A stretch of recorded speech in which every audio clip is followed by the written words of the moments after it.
Bismillahirrahmanirrahim. Assalamualaikum warahmatullahi wabarakatuh. Salam sejahtera bagi kita semua. Puji syukur kita haturkan kepada Allah Subhanahu wa taala dan tak lupa salawat serta salam kita curahkan kepada Nabi Muhammad Shallallahu alaihi wasallam. Kami dari kelompok 7 yang terdiri dari saya, Maida Fitriani dengan NIM akhir 096 sebagai moderator, dan Ananda Denis Vendanovita dengan NIM akhir 073 sebagai presentator pertama, dan Putri Silvi Yuniarti dengan NIM akhir 089 sebagai presentator kedua.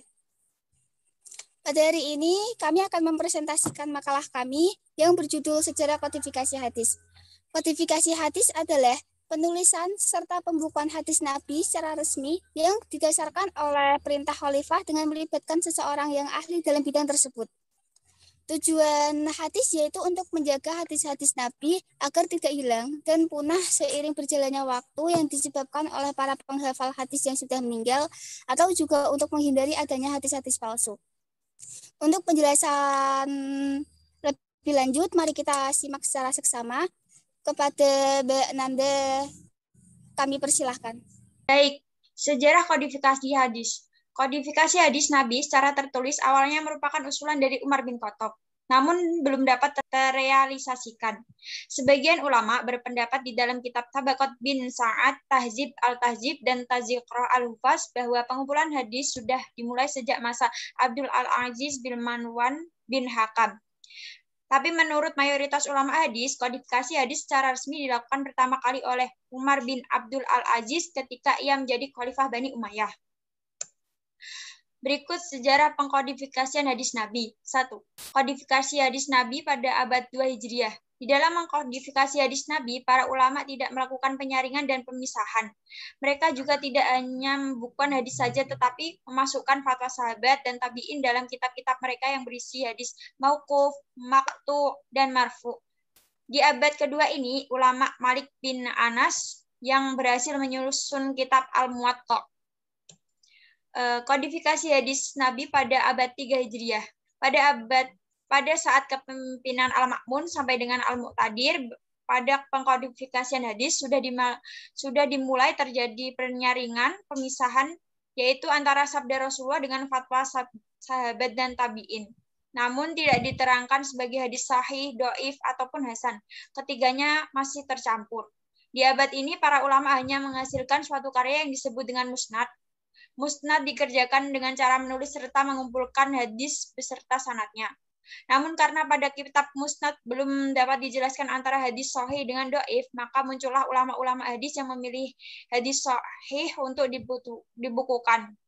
Karya dari ulama-ulama itu disebut dengan kutubus sittah. Baik, terima kasih. Terima kasih penjelasan dari Mbak Nanda. Selanjutnya kepada Putri, kami persilahkan. Baik, saya Putri Silvi Yuniarti akan melanjutkan Mbak Nanda. Kodifikasi hadis pada abad 4-7 Hijriah. Pada abad ini, ulama-ulama hadis kebanyakan hanya mengutip dan menukil dari kitab-kitab sebelum abad 4.